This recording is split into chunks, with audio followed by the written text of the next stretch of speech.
Hello everyone, this is Chara, and today I want to go over a recent tournament winners final set that I did with Gray, Kiver, and Fuzzy against some of the members of FTWin and Starburst, being Jared, Kyo, Bran, and of course Biscuit. This set was a great example of why backlineless comps or anchorless comps are so good, like no charger, no long range splatling, no X-Splasher, that kind of thing, and really how these comps work. So today I want to analyze a little bit of this tournament and also talk a bit about why these comps are so good, what you have to run if you're trying to play them, and on top of that, it's a really cool set. So everything is here, and I hope you guys are looking forward to it. If you want to see more from me, you can be sure to subscribe, and without further ado, let's get into the set. So right off the gate, one thing to point out about both comps is that they have quite a lot of bombs. In fact, besides our comp on this game, in which we have a sensor and a wall, every single comp is going to have at least 3 bombs, and most of them are going to have both teams running 4 bombs. And bombs are really important in this meta right now. Bombs are really good at breaking armor, they're very good at poking for space and controlling for corners, but especially for backless comps, when you have so many weapons that don't have a lot of range, it gives them a poking tool. So having 3 or more bombs works out very well for these types of comps. So it's something you really want to make sure you have if you are running a backless comp. You want to have a good amount of bombs to be able to poke with, and you're going to see them come into effect quite a lot throughout the set.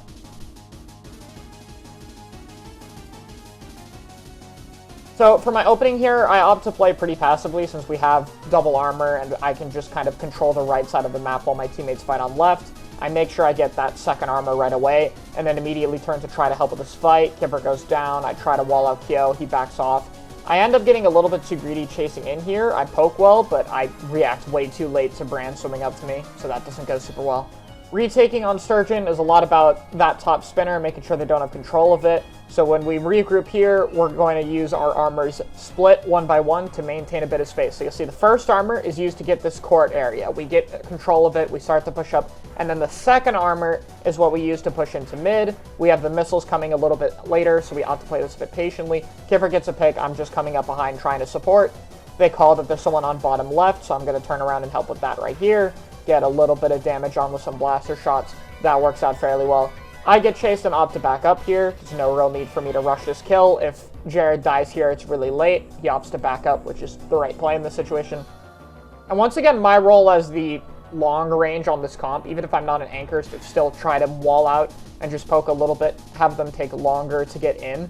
And even though they got zone, which we gave up to keep our lives here, we kept court. So this time, when we push in with our armor and our missiles, we can afford to use both armors to retake zone here. And in fact, I pop the second right now as Kyo pushes me to make sure we can get the pick on him there.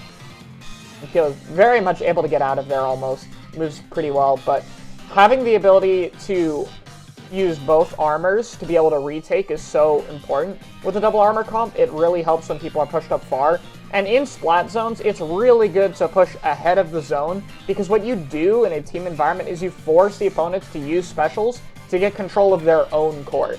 Anyway, this team fight happening here, I managed to get a good amount of directs to get a pick on Bran. We trade out here, but Kiver is in a really good position because of this all, and this works out super well.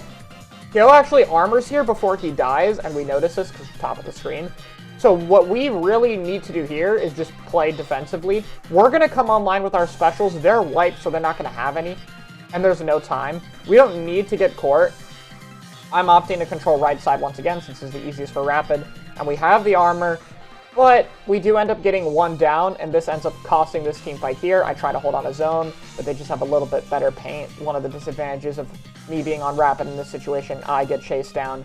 I managed to almost get out of there, but we end up getting picked off. And you'll see right away, backless comps are absolutely great at rotating up. You can see they're already in our court. They're throwing bombs into our spawn.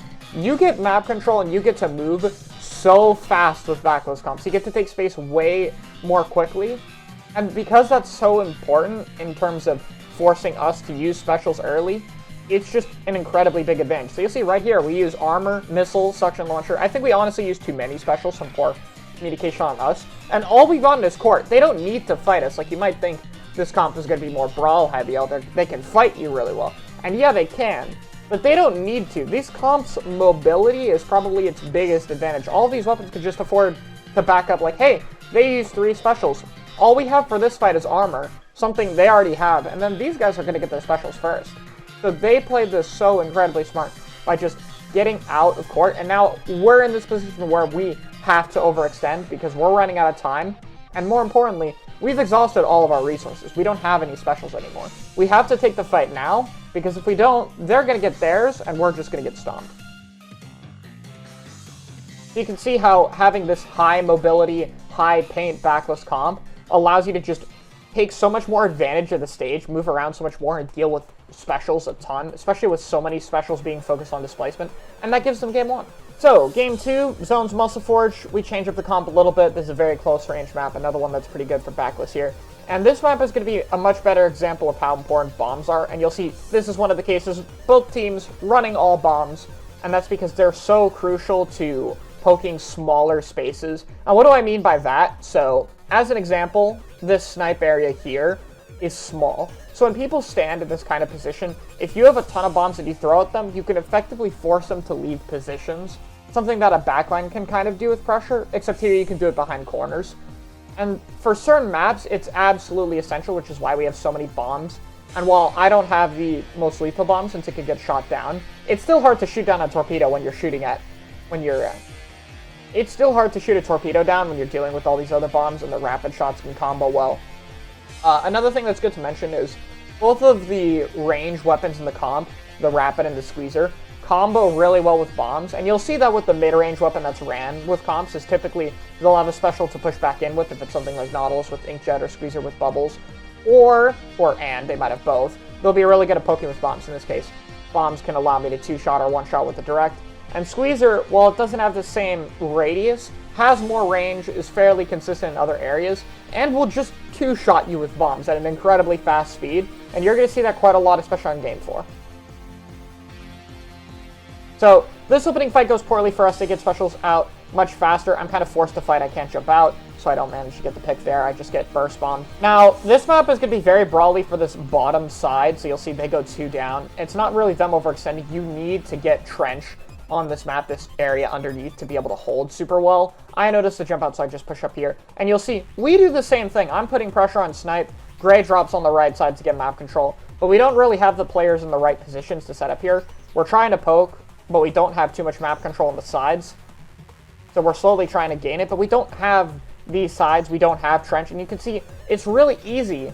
It's really easy for something like a Tri-Slosher to just sneak their way in, and then the second they get that armor chain, they can then push off of the kill. I'm forced to use Baller to try to maintain. It just gets absolutely shredded. I'm running away to try to not stagger, and I still get picked off. Again, the rotation, being able to poke with the squeezer, it just works super, super well. And they, this time, are able to get trench. And that makes it so much harder for us.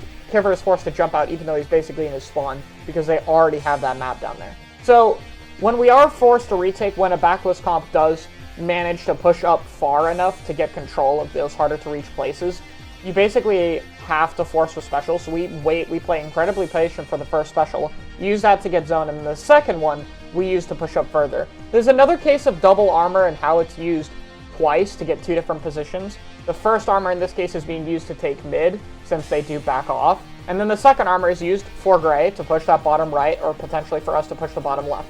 And just to look back at this push, another thing you'll see is just the armor is used to take 2 positions. We first push to take mid, and the second armor is used for Gray to get on that bottom right side, and for us to push this left side, as you'll see. So double armor is really important to use the second armor to push a different position, or you're using the first armor to get a position to push in a zone if you're pushed out far enough. So it's a great way to counterplay backless comps in that sense, because you can spread out your armors to take the multiple positions, and it gives you that guaranteed HP to move in. It's really, really useful for that. And you'll see bombs and just pressure from the weapons in general, because we can all fight, is also really good for clearing backless comps out of areas like this. We can poke them out very easily with our weapons.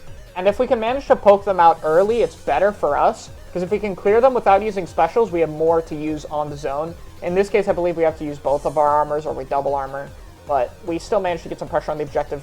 I opt to play really safe and shut down the long range. I don't play super aggro here. I'm mostly trying to stall Jared, or Bran here, so he doesn't kill me, and try to stay alive. I get the direct there, I get the direct on Kyo, and my teammates help me get that. And finally, we actually get a sizable amount of players down to try to push the right side. We poke on Snipe a bit, and you can see right away, we can poke these smaller positions super well. Double burst bomb, torpedo, rapid shots, they're forced to move to the left. I check the map to see where they are since they're damaged.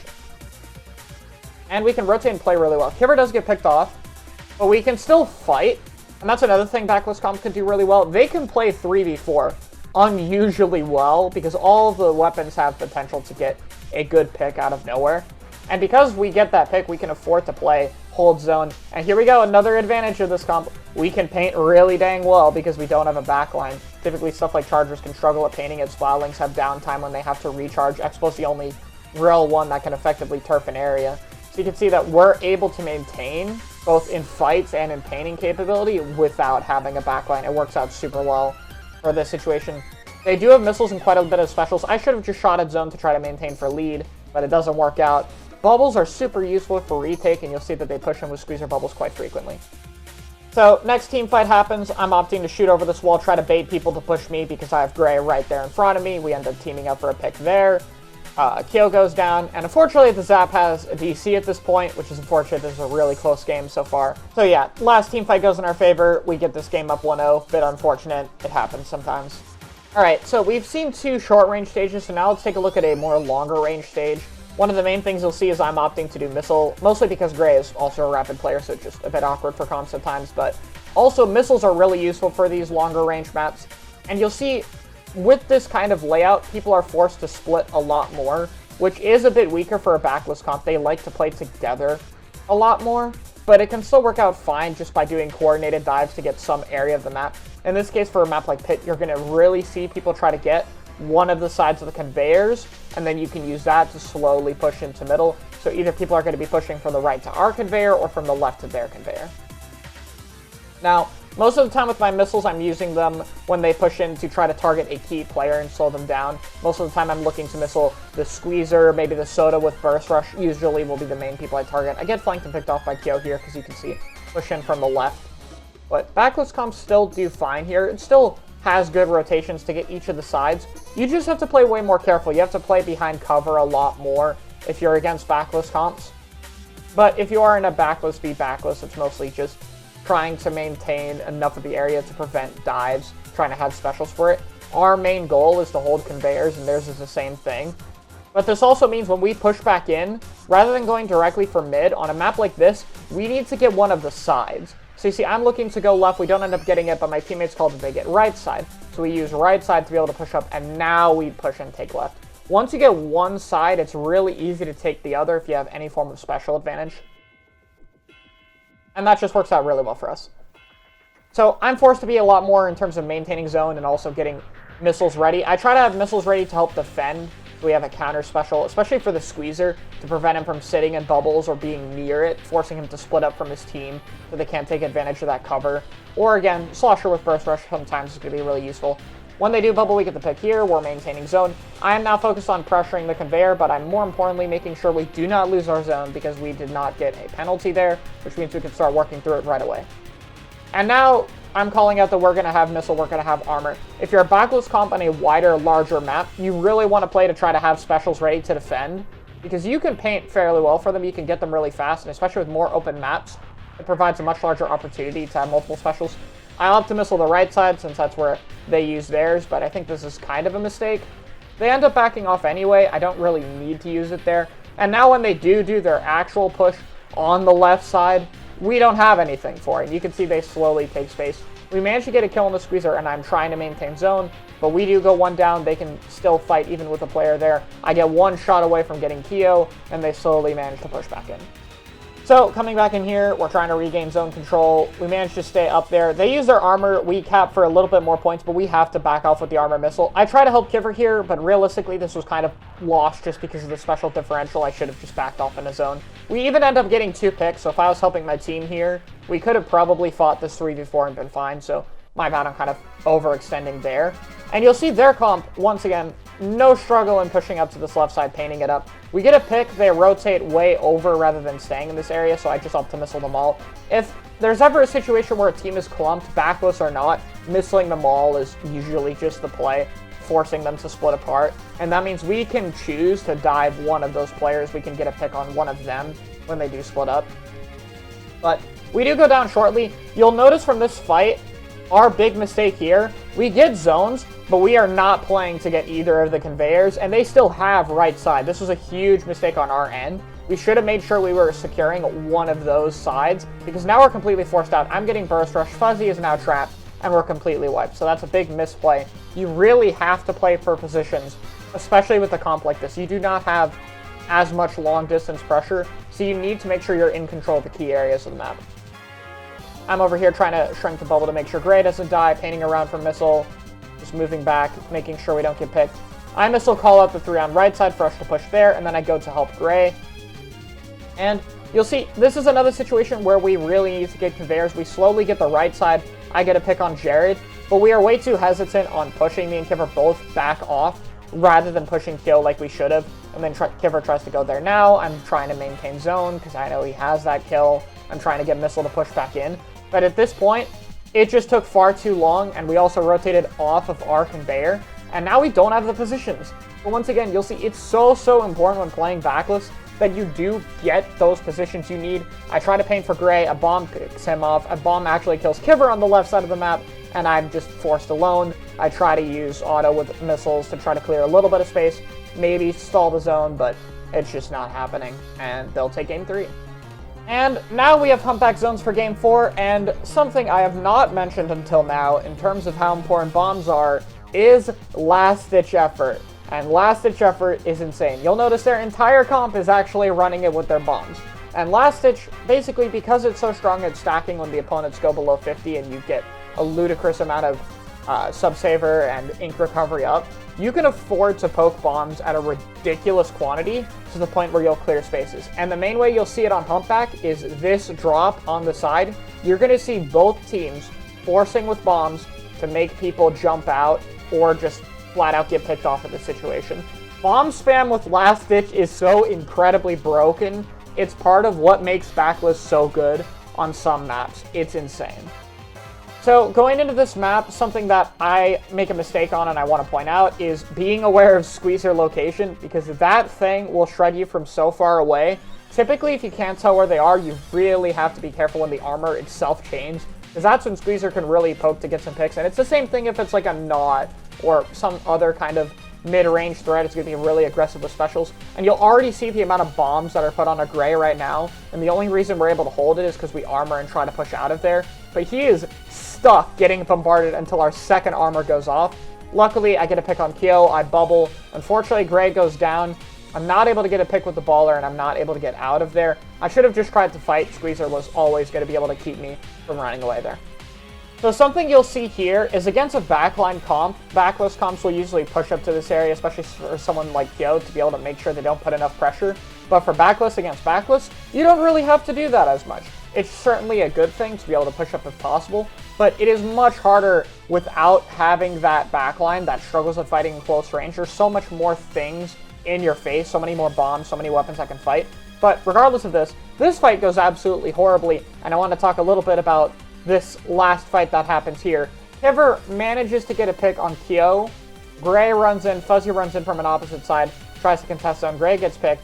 Luckily, Jared really focuses on Fuzzy, does not see me. I get on the side here to pick off Biscuit, and we maintain control of zone. You can see the jumps coming in. We're able to stuff that and get map control. And right away, we are looking to control this left side. The other team doesn't even drop there for the time being, and we slowly get mid control. You can see we are absolutely ready to hammer this left side with bombs. Unfortunately, Kiver gets picked off here. We're forced to back up, and you can see the specials really good at controlling that space. And on this right side, I'm being put a ton of pressure.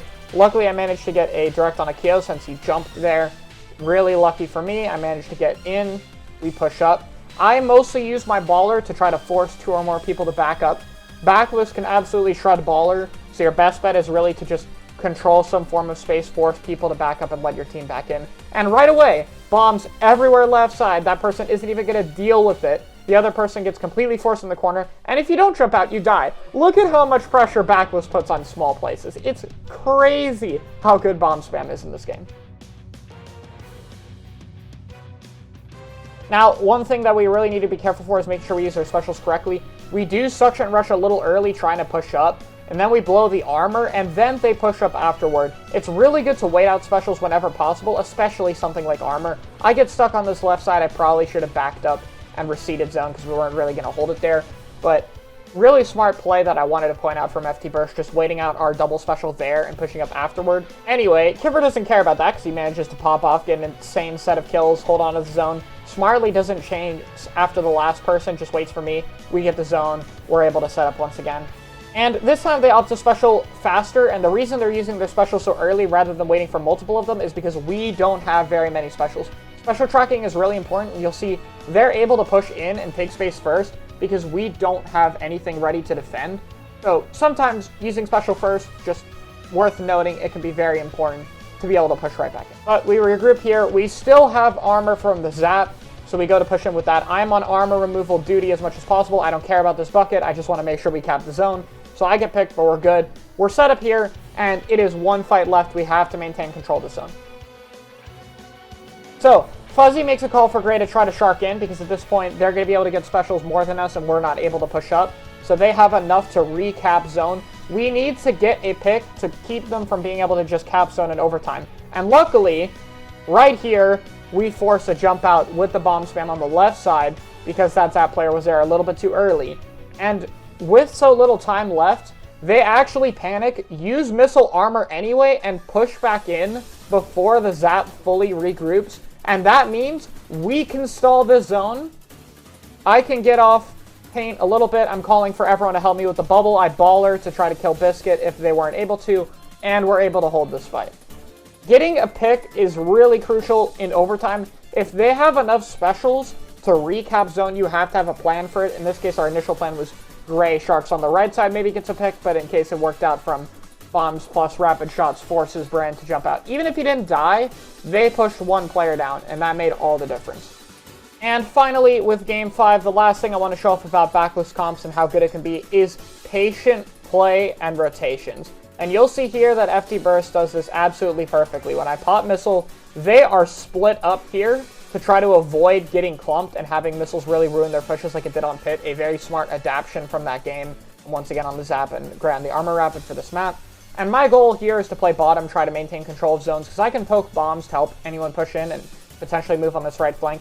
And while we do hold, you'll notice none of the members on FT Burst are actually going down. They're maintaining their lives. They're just waiting for specials while we pump resource after resource without really gaining anything. And you can absolutely afford to play patiently with comps like this because you have the mobility and the kill time to be able to afford to play more patiently. And it works out super well as we eventually go one down. They're clumped here, and then they instantly are able to split up multiple directions, minimizing the effect the missiles have while slowly gaining more space. And I'm forced to back off a little bit. I try to focus on maintaining zone as much as possible, but with the missiles there on two different people, I know I want to back off here. And we armor a little bit early. Someone is trying to push bridge, but we end up going left side. They're split in really odd positions, and we're just not sure how to play this. And they end up getting a pick. We're forced to back up. They bubble me. I can't live that no matter what I do, so GG. And we're pushed back. We'll see that they don't really opt to push up as aggressively as you think they might. Like I call that Kyo's there. I pre-fire a little bit to make sure no one's sharking in. But they don't need to play super up. They're trying to split up their numbers to mitigate the effect of missiles as much as possible. We armor, missile. I managed to get an angle on the side to mark all four. Unfortunately, we get one picked off first here, so we're just kind of screwed. We're a player down. They have armor. They're just going to maintain. Reef is really difficult without getting bridge. They're maintaining position. Try to back off. I'm trying to make sure Fuzzy stays alive here. I'm close to another set of missiles, so now I'm working on that. And once again, we have opportunity to push. They split up. And once again, we go down first. I'm not quite sure in this case for this fight, but at this point, I am in full stall mode. I am trying to make sure we can hold the zone to get specials to recap, because they have bubbles. I know we have armor, but we're not going to be able to recap with bubble going off. They get a trade. We focus the bubble. No one's in there. Missiles force me into a really bad position. I know someone's coming on that left side, and I'm not able to back up in time. And you can see the ability to play patiently, to play split, rotate positions, ultimately is what wins them the game. So yeah, this was a super close set, besides the last game, obviously, and I felt it really showed off a lot of the strengths of backlist comps. Rotations, painting power, fighting power, special output, being able to push ahead of the zone to maintain. All of that is just incredibly strong, and you're just way faster and have way more options than backline comps do. And I do want to say backline comps can absolutely still work. I'm not trying to say backline is unviable. I just think backlist is better because of the amount of options, maneuverability that you have. It gives you a ton of adaptability for many of these situations. And that's everything. If you want to check out this tournament VOD with the comms, it's in the description, and thank you so much for watching.